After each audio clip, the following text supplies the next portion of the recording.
kumusebya yego ariko nagira ngo nibutse abantu ko ndi umukobwa wa Scovia. mama we yabivuzeho iki nyuma yo gukora kiriya kiganiro? So mama urabizi abantu b'abakecuru iyo akibona title nyine ahita mu mutwe we bihita bihinduka. Yambwiye ati wo biriya titire biriya byari bishatse kuvuga iki? Ndavuga nti rero mama njye natanze ikiganiro kinjire mu cyumve nta kintu kibi navuzemo kuko kukanyihakana mwana wanjye n'ababyeyi rabazi mwana wanjye uratinyuka n'abandi mama sinakwihakana nawe arabizi rero akazi kiwe ntabwo ajya gahuza na famiye ye. Kuba navuga ngo ni umubyeyi wanjye ndumva ko ari ibintu byumvikana, ntabwo ari ibintu byatuma abantu bakwanga. bahagarika kumurasinga pe. Hari umuntu wanyandikiye ngo ubwo hari indangamirwa nzimusa mu mutwe we hafitemo ikibazo.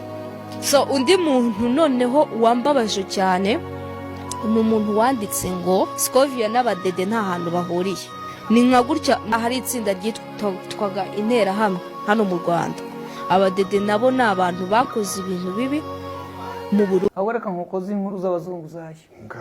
Umuzunguzayi umwe arambwira ati nigeze numva mu kiganiro uvuga ngo ibyo bafata batwaka bijyaye. Ati ngo iki? Ati umunyerondo arabifata. Ati mu gitondo umugore wakaza kubizunguza. Oya. Kora umunyerondo se yazunguza. None se wamukubita amaso ati twenda kumwica nyine. Turamuniga tukabimukura. Atari kubwo tukamenya ko tugomba kumara ukwezi tudacuruza abanyerondo baduhiga. Ati bakipanga akazi n'akatari ngombwa kugira ngo tudahumeka. Nkanise ati cyangwa se ukajya uhora uvuga uti we niba baza gufata ujye umpamagara mve mu nzira. Rimwe na rimwe ngo n'ibyo bafasha bimwe akagaruka akabiguha kuko hari igihe ibicuruzwa biba bisa ukabimugurira ugakomeza ukazunguza. Ariko ubwo hari umuntu wawe yabigeze amasaha yo gufata arakubwira ati va mu nzira bite byawe va mu nzira duhite. Ukibaza ngo niba mu bashinzwe irondo barimo gufata abo bantu na daso nkuyisige yego birimo rose barimo ababwira abazunguzayi bati tuje kubafata muve mu nzira. Niba none mu mujyi wa Kigali utaratuboneye igisubizo cy'ibifatwa aho bijye